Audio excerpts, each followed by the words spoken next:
COVID-19 को महामारीले गर्दा पठन पाठनमा भएको असहज परिस्थितिमा पनि ऋण नेपाल र कालिका मानवज्ञान मावि बुटवलद्वारा उत्पादित यो कार्यक्रम ग्रिन तारा नेपाल, फेडो नेपाल र ऋण नेपालबाट संयुक्त रूपमा सञ्चालित स्ट्रङ गर्ल्स प्रोजेक्टको एक अंश हो। यस करोडा जर्मनी तथा जर्मन सरकार BMZ को आर्थिक सहयोग रहेको छ।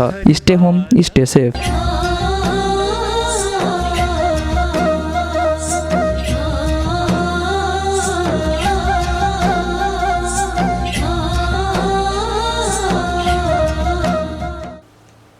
नमस्कार भाइ बहिनीहरू, यस कालिका मानवज्ञान माध्यमिक विद्यालयको नेपाली विषय शिक्षक म शर्मिला पाण्डे यहाँहरूलाई यस कक्षामा स्वागत गर्दछु।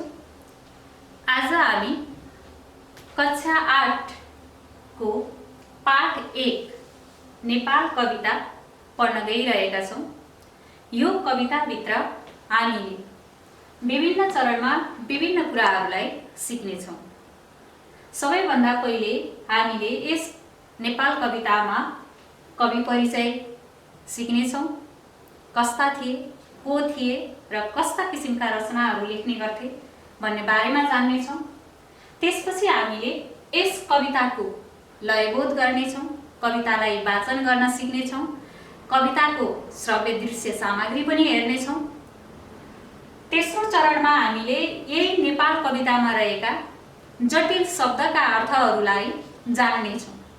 कवितामा गाढा अक्षरमा त्यहाँ केही जटिल शब्दहरूलाई दिएको छ, ती शब्दका अर्थहरूलाई पनि हामीले सिक्नेछौँ। तिनै जटिल शब्दहरूलाई चौथो चरणमा आइपुग्दा हामीले वाक्यमा प्रयोग गर्न पनि सिक्नेछौँ।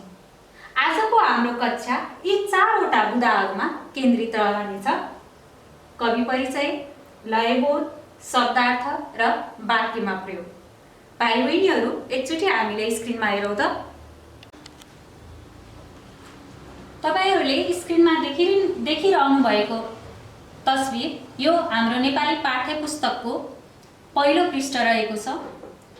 पाठ्य पुस्तकको हामीले यसलाई गाथा पनि भन्ने गर्छौँ।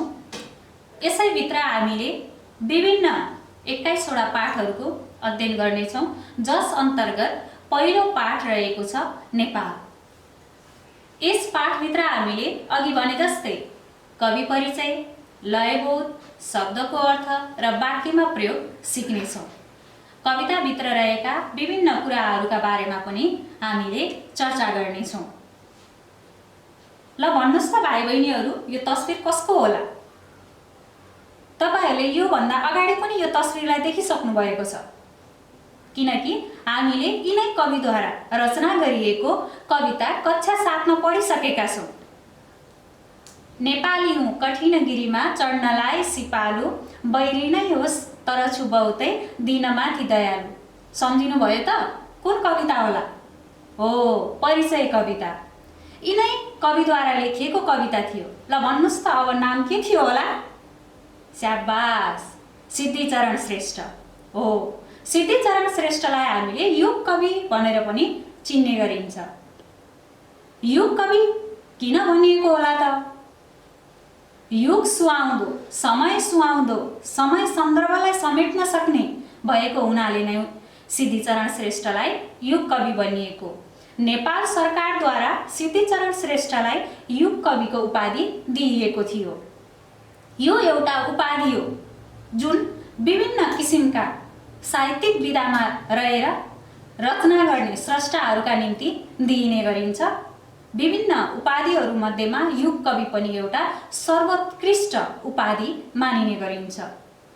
अब यिनै युग कवि सिद्धिचरण श्रेष्ठका बारेमा हामीले परिचय लिनेछौँ, अर्थात् युग कविका बारेमा हामीले केही कुराहरू सिक्नेछौँ।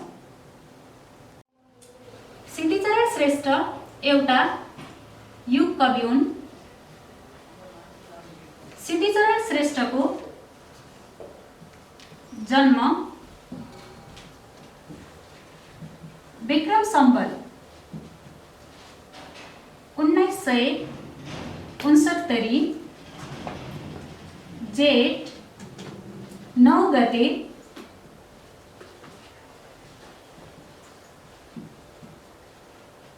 मंगलबार का दिन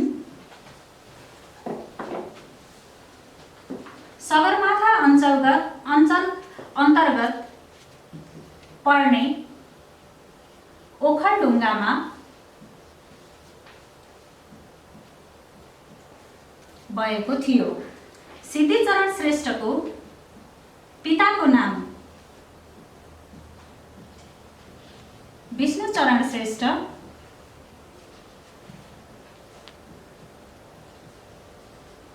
र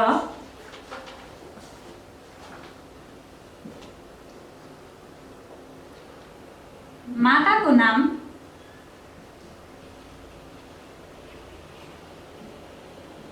नीलकुमारी श्रेष्ठ रहेको छ। सिद्धिचरणको देहान्त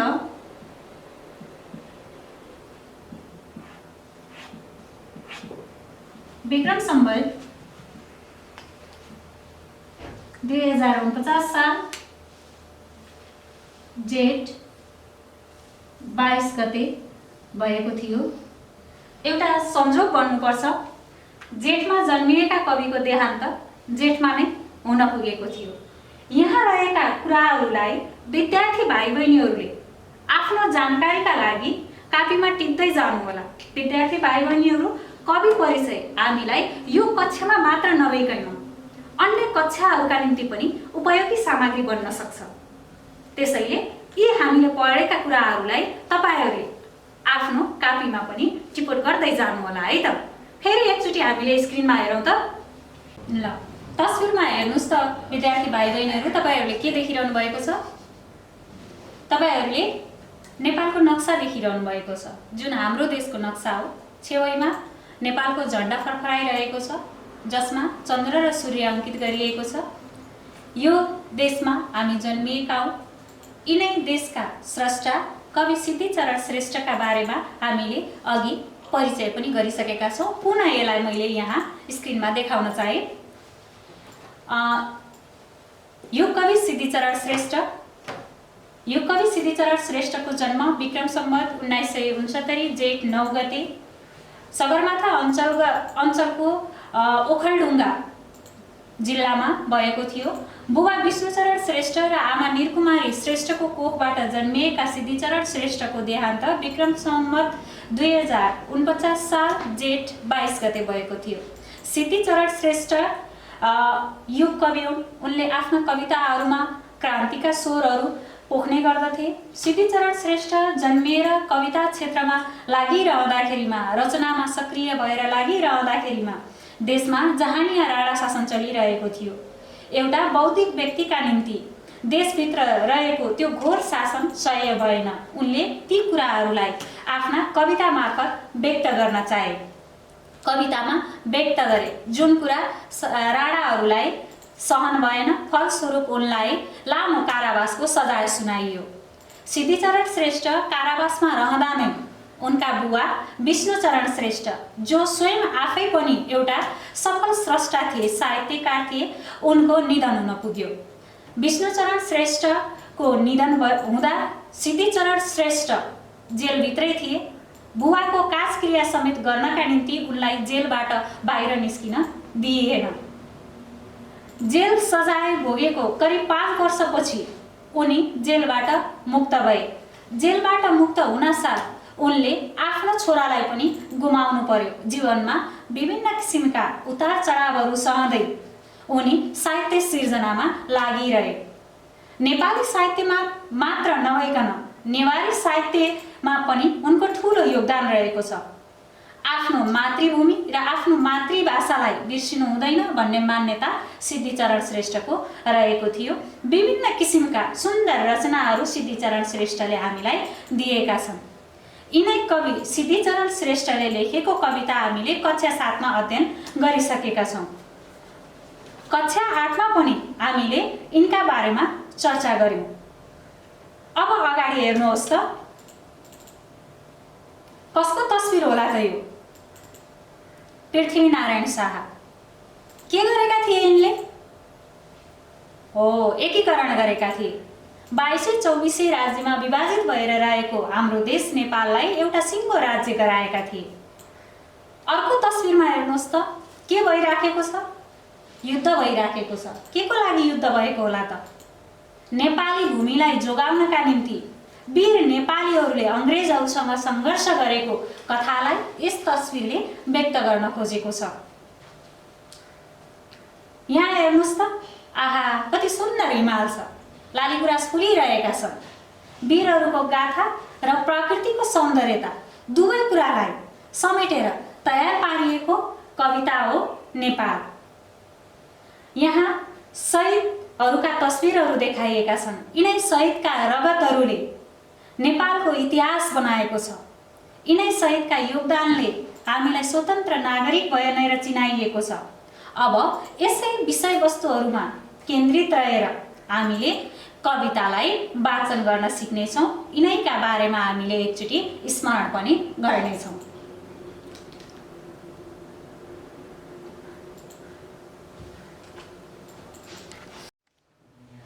विद्यार्थी भाइ बहिनीहरू, स्क्रिनमा हेर्नुभएको छ तपाईँहरूले। यतिन्जेल हामीले कविका बारेमा केही कुराहरू सिक्यौँ जसलाई तपाईँहरूले पक्कै पनि टिपोट गर्दै जानुभएको छ। अब हामीले कविता वाचन गर्न सिक्नेछौँ। यो कविता उपजाति छन्दमा लेखिएको छ, छन्दमा बाँधिएको कविता छ। कविता विशेषतः दुई किसिमको हुन्छ, गद्य र पद्य। गद्यमा भएका कविताहरूलाई हामीले वाचन गर्न सक्दैनौँ, लयात्मकता हुने गर्दैन, आफ्नै किसिमको शैली हुने गर्दछ। अनि अर्को रहेको छ पद्यात्मक कविता। हामीले पढ्ने नेपाल कविता पद्यात्मक कविता हो। पद्यात्मक कविता पद्यमा रचिएका कविताहरूलाई हामीले गीति लयमा वाचन गर्न सक्छौँ। नेपाल कविता उपजाति छन्दमा रचिएको एउटा सुन्दर कविता हो। ल अब हामीले यसलाई वाचन गरौँ है त।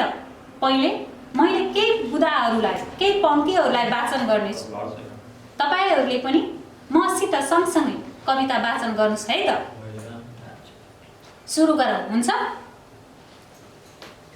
नेपाल। नेपाल प्यारो र पवित्र देश, सौन्दर्य धारा बहने अशेष। नेपाल प्यारो र पवित्र देश, सौन्दर्य धारा बहने अशेष। सङ्गीतको मूल फुटी विशाल, छल्किरहे झै छलाएबद्ध छाल। छल्किरहे झै छलाएबद्ध छाल। ल भाइ बहिनीहरू, यसलाई वाचन गर्नुहोस् त एकचोटि।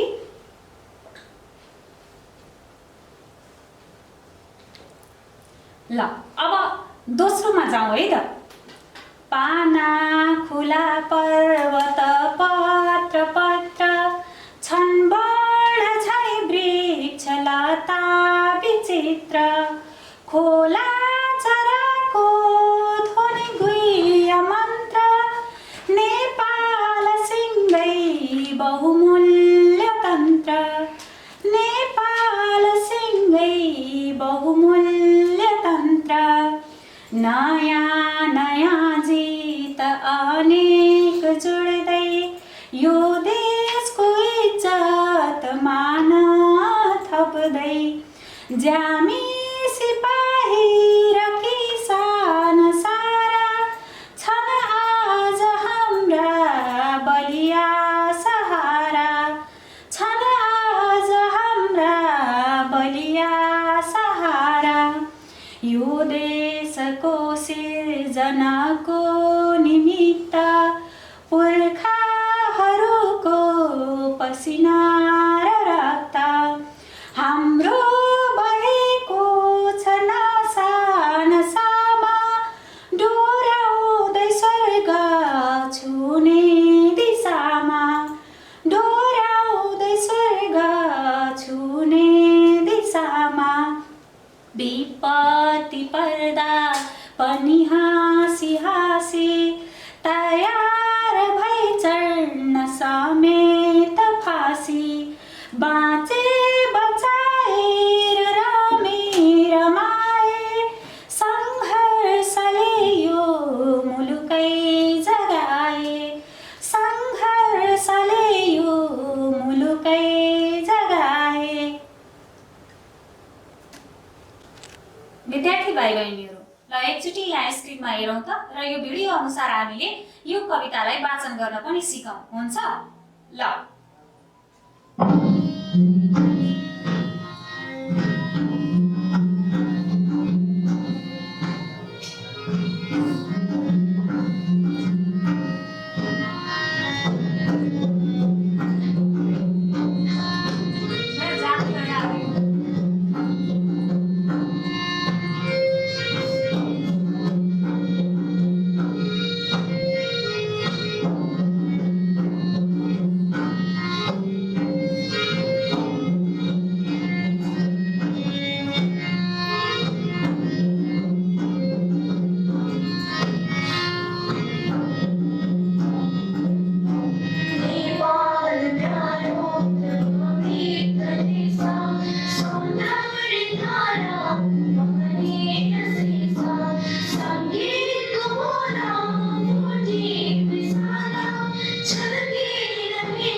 विद्यार्थी भाइ बहिनीहरू, हामीले यो कविताको श्रव्य दृश्य सामग्रीलाई पनि हेरिसकेका छौँ। आशा छ तपाईहरूले यो कविता वाचन गर्न सिकिसक्नु भएको छ। कविता आफैमा अत्यन्त सुन्दर छ। कविताले नेपालीहरूको वीरगाथा र प्राकृतिक सौन्दर्यता दुवै पक्षलाई समेट्ने प्रयत्न गरेको छ। एकचोटि हामी सबैले फेरि कवितालाई स्मरण गरौँ त। एकचोटि फेरि हाम्रो आफ्नै लयमा वाचन गर्न सिकौँ त। ल भाइ बहिनीहरू, ल कोसिस गर्नुस् त।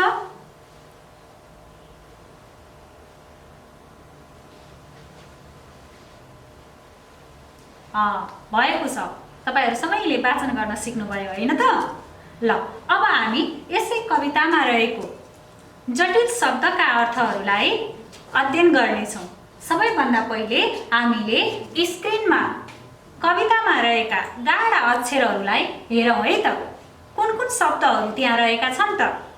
एकचोटि हेरौँ है। ल हेरौँ त विद्यार्थी भाइ बहिनीहरू, यो कवितामा सबै अक्षरहरू एकै समानले लेखिएका छैनन्। कुनै कुनै शब्दहरूलाई अलिकति गाढा गराइएको छ। ती शब्दहरूलाई एकचोटि म सरसर्ती पढ्छु। मसित सँगसँगै तपाईँहरूले पनि पढ्दै जानुहोस् है त।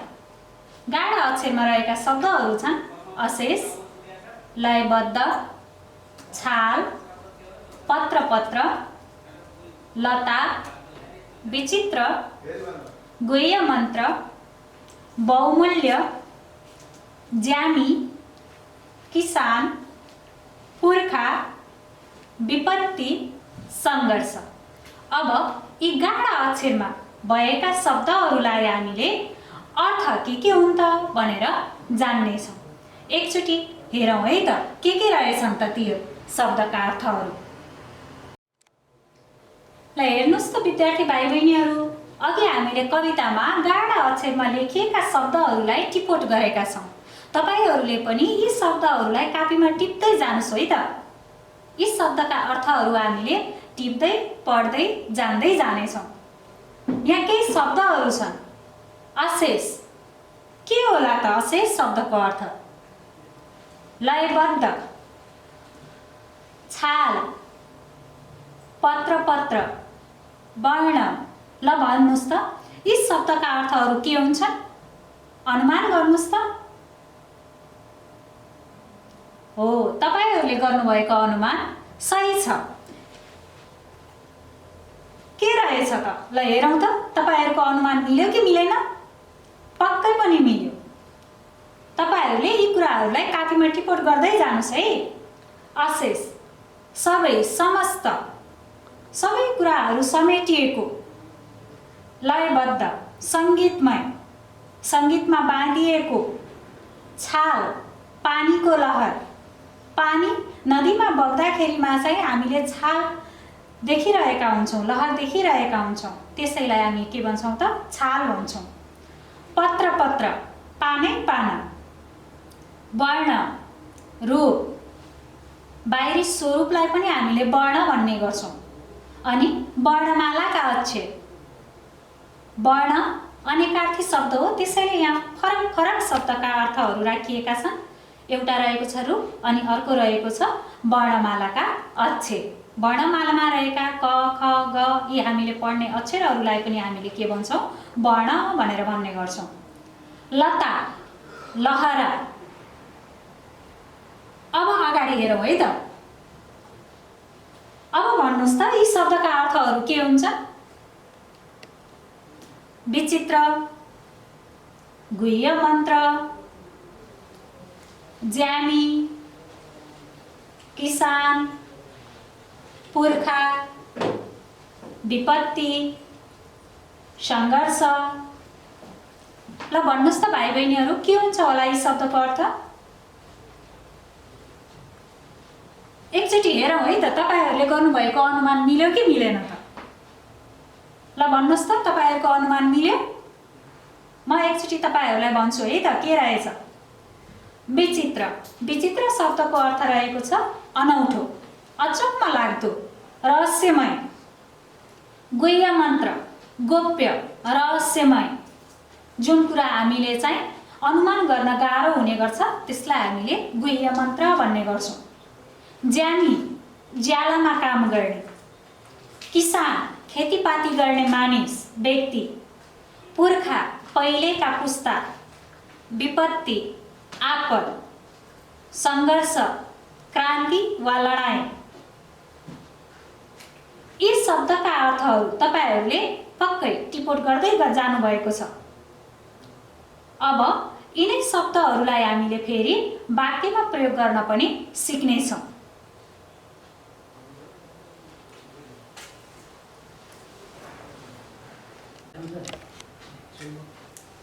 विद्यार्थी भाइ बहिनीहरू, हामीले अगाडि पाठका आधारमा रहेका शब्दहरूलाई वाक्यमा प्रयोग गर्न सिक्यौँ अनि तिनै शब्दहरूको अर्थ खोज्ने प्रयास पनि गर्यौँ। मैले एकचोटि फेरि यसलाई पुनरावृत्ति गराउन चाहे। शब्दको अर्थ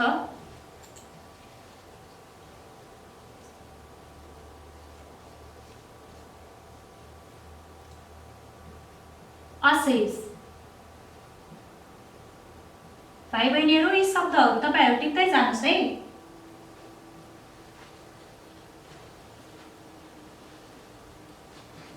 लयबद्ध, विचित्र,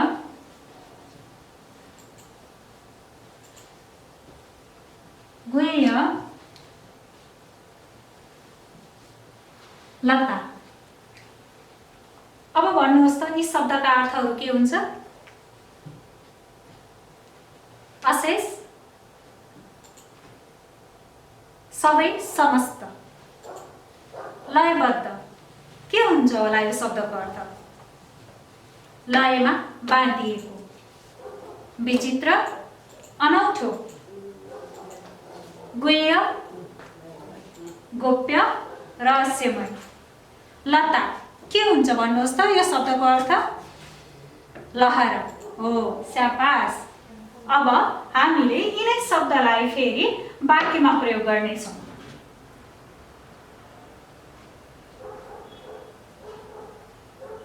ल भन्नुहोस् त विद्यार्थी भाइ बहिनीहरू, लता वाक्यमा प्रयोग गर्नुहोस् त।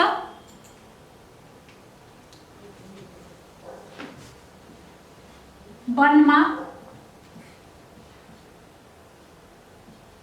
लताले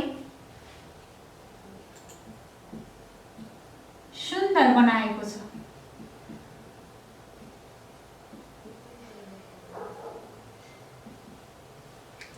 त्यस्तै गरेर विचित्र,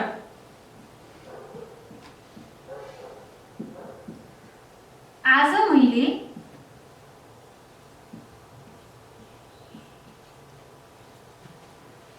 विचित्रको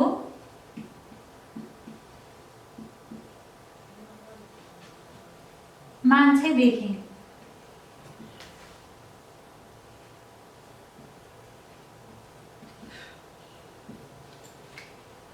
बाँकी शब्दहरूलाई तपाईहरूले वाक्यमा प्रयोग गर्नुहोस् है।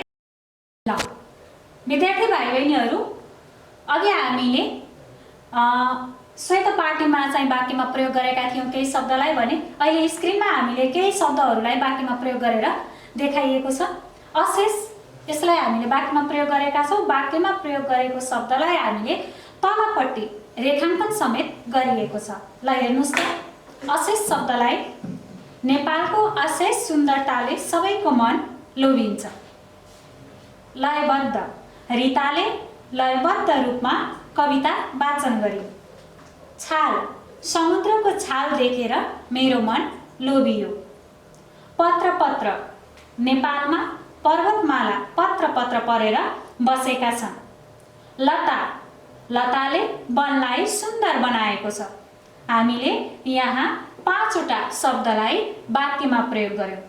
हामीलाई कवितामा थुप्रै शब्दहरू दिएका छन्। ती शब्दहरू जुन बाँकी छन् त्यसलाई विद्यार्थी भाइ बहिनीहरूले आफूले वाक्यमा प्रयोग गरेर लेख्ने है त। अब हामी अगाडि बढ्नेछौँ।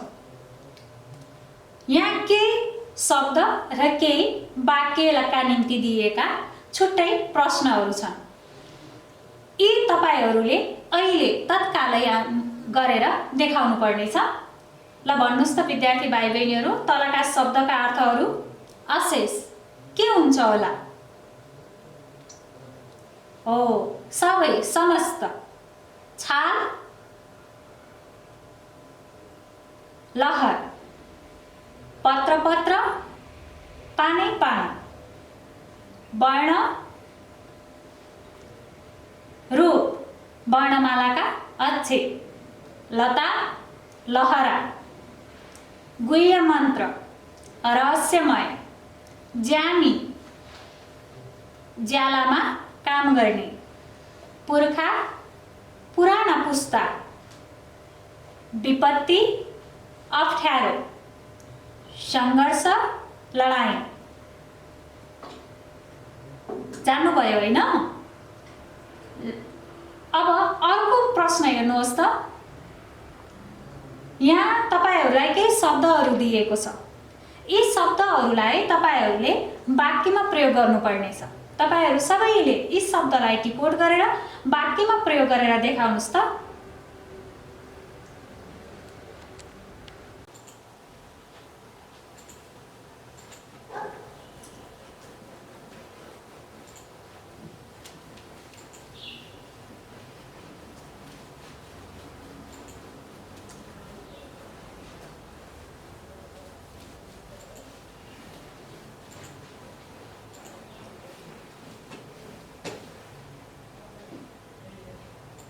अब हामी एकचोटि अगाडि पढेको कुराहरूलाई पुनः स्मरण गर्नेछौँ। आजको पाठमा हामीले 4वटा बुँदामा केन्द्रित भएर अध्ययन गर्यौँ, जसमध्येमा सबैभन्दा पहिलो रहेको थियो कवि परिचय। नेपाल कविता कसले लेखेको थियो? हो, युग कवि सिद्धिचरण श्रेष्ठ। सिद्धिचरण श्रेष्ठलाई युग कवि किन भनिएको होला त? किनभने उनले युग सुहाउँदो समय सान्दर्भिक कविताहरू लेखेका हुनाले उनलाई युग कवि भनिएको हो। कवि सिद्धिचरण श्रेष्ठलाई युग कविको उपाधि कसले दिएको थियो?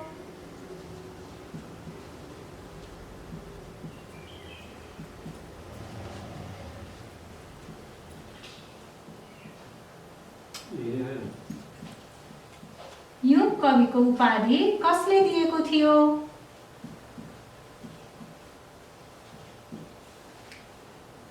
नेपाल सरकारले। कसले त? नेपाल सरकारले।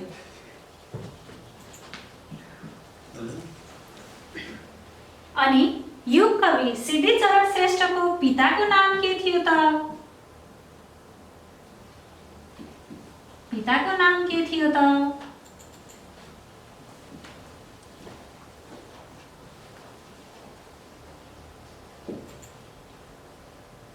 विष्णुचरण श्रेष्ठ।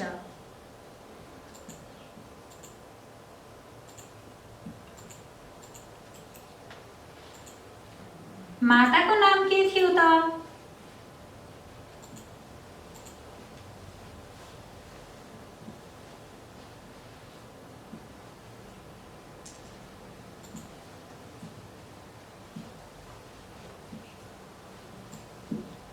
नीलकुमारी श्रेष्ठ।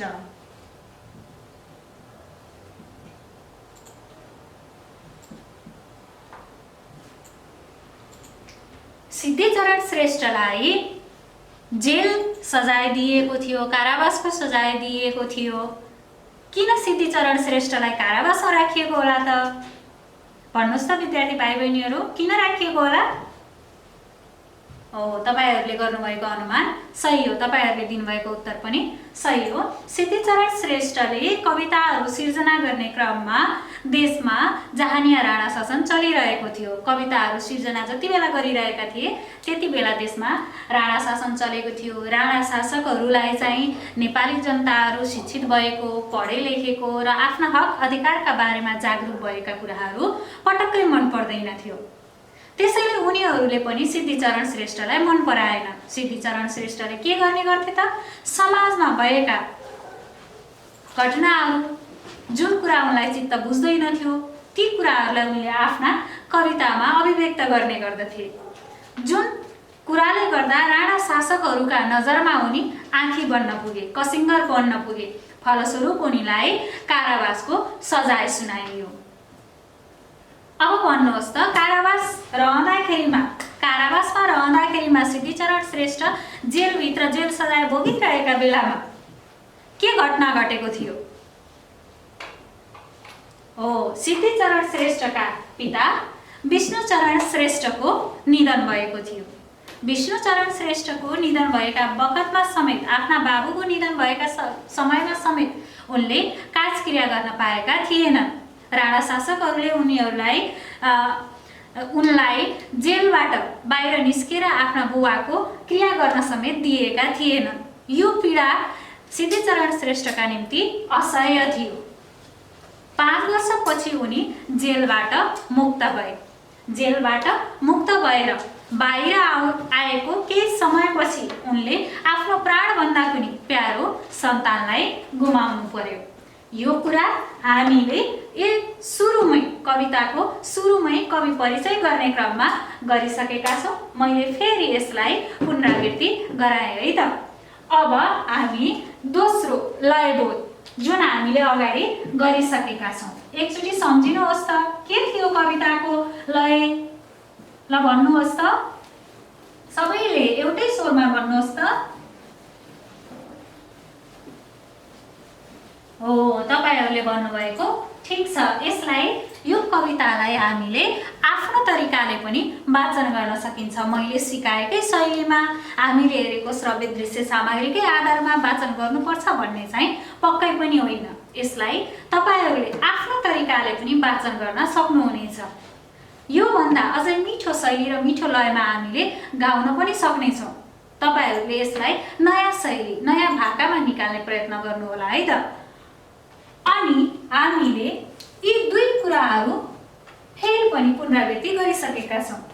अब शब्दार्थ हामीले बारम्बार चर्चा गरेको विषय पनि हो। यो शब्दका अर्थहरू जुन कवितामा गाढा अक्षरमा लेखिएका छन्। कवितामा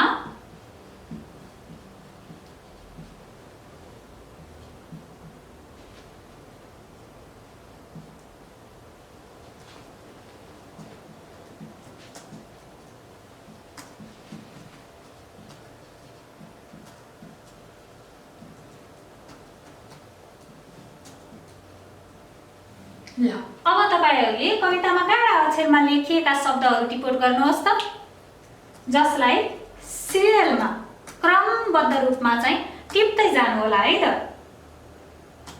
गर्नुभयो? ल भाइ बहिनीहरू, ती सबै शब्दका अर्थहरूलाई तपाईहरूले क्रमैसँग अर्थ समेत लेख्दै जानु होला। यसै गरेर मैले यहाँ केही उदाहरणहरू दिएको छु, तपाईले यसलाई टिपोट गर्दै जानु होला। यसै गरेर क्रमैसँग उत्तरहरू, शब्दका अर्थहरू लेख्दै जानु होला। आज हामीले गरेको तेस्रो चरणको काम भनेको शब्दको अर्थ रहेको थियो। अब हाम्रो अन्तिम चरणमा रहेको कुरालाई हामीले पुनरावृत्ति गर्नेछौँ, जुन रहेको छ वाक्यमा प्रयोग। तिनै कवितामा लेखिएका गाढा शब्दका अर्थहरूलाई हामीले वाक्यमा प्रयोग गर्न सिक्यौँ।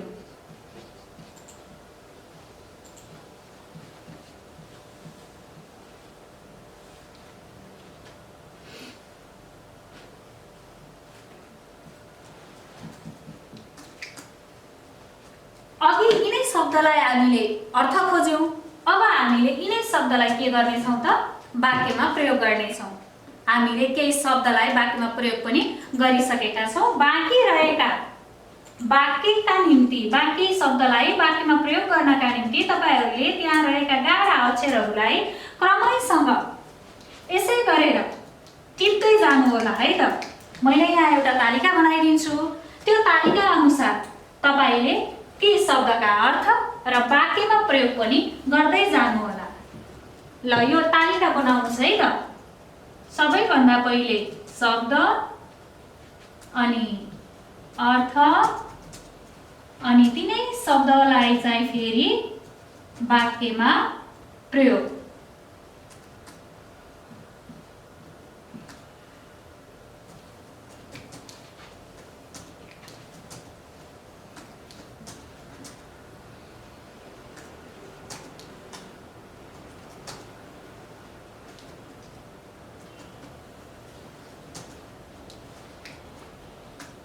जस्तै वर्ण, रूप, नेपालीको वर्ण सुन्दर छ। अब बाँकी तपाईहरूले शब्दहरूलाई टिप्दै जानुहोस्, त्यसको अर्थ पनि लेख्नुहोस् र वाक्यमा पनि प्रयोग गर्नुहोस्। यसका साथसाथै आजको हाम्रो कक्षा पनि यही सकिएको छ। बाँकी कुराहरू हामीले आउने कक्षामा गर्नेछौँ।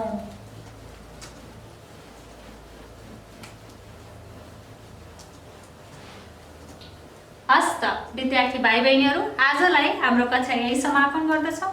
धन्यवाद।